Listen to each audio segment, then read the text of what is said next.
बड़ी कामयाबी का ज़िक्र सूरह मोमिन में आयत नंबर 9 में इस तरह किया गया है। अरशाद बारी ताला है, वाक़िहुमुस्सय्यिआति वमन तक़िस्सय्यिआति यौमइज़िन फ़क़द रहिमतहु वज़ालिका हुवल फ़ौज़ुल अज़ीम। और बचा इनको बुराइयों से, और जिसको बचा लिया तूने बुरे अंजाम से उस रोज़, तो बेशक तूने रहम फरमाया इस पर, और यही है बहुत बड़ी कामयाबी।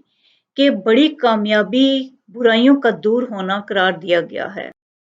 यहाँ सय्यात बुराइयां और बुरे अंजाम दोनों मुराद हैं कि जिंदगी में जो भी बुरे काम हैं उनसे उनको बचा लो, और जो बुराइयां उनसे सरजद हो गई हैं बशरी कमजोरियों की बिना पर, जो भी कसूर सरजद हो गए हैं वो माफ फरमा दे, ताकि उनके दामन पर कोई दाग ना रहे जिसकी वजह से वो शर्मिंदा हों। ये फरिश्ते दुआ कर रहे हैं।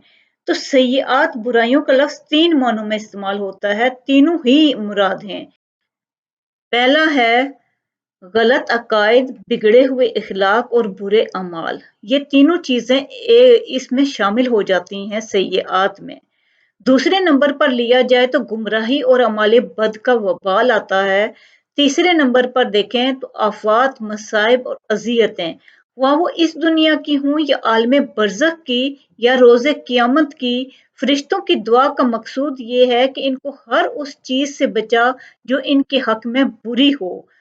कि बशरी कमजोरियों के तहत होता क्या है कि ईमान वालों को ज़ाहिर परस्त लोगों के मुकाबले में मुश्किलात ज़्यादा बर्दाश्त करनी पड़ती हैं, क्योंकि हक पे कायम रहना, सब्र से काम लेना के लिए जो मुश्किलात वो बर्दाश्त कर रहे हैं, तो ज़मीन और आसमान के फरिश्ते इस पर गवाह हैं कि ये कर रहे हैं, और ईमान वालों के हक में वो दुआ कर रहे हैं कायनात का निज़ाम चलाने वाले फरिश्ते कि इनको महफूज रख हर उस बुराई से जो इनके हक में बुरी हो।